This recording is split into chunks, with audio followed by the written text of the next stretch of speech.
জীবনে আর যাই করুন, অর্থ উপার্জনে কখনো পিছপা হবেন না, অর্থ উপার্জনে কখনো লজ্জাবোধ করবেন না।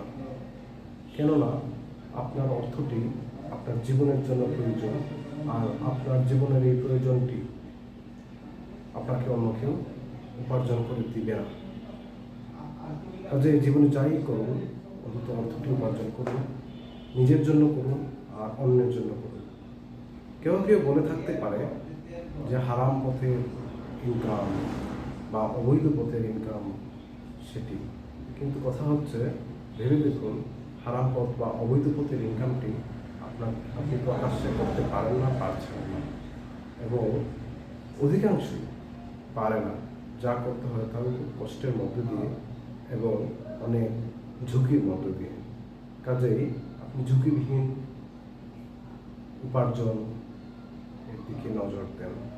ঝুঁকিবিহীন উপার্জন আপনাকে মানসিক স্বস্তি দিবে, শান্তি দিবে এবং মনোবল তৈরি করবে। তবে উপার্জন আপনার লাগবেই। মানুষ যে অবৈধ পথে উপার্জন করে ছোটোখাটো ক্ষেত্রে, সেক্ষেত্রে হচ্ছে অধিকাংশই আপনার না পেরেই করে এবং উপার্জন করতে বাধ্য। উপার্জনটি জীবনের প্রয়োজন। যদি উপার্জন ছাড়া কেউ চলতে পারত, তাহলে অবৈধ আর অন্যায় কোনো কিছু করতো না।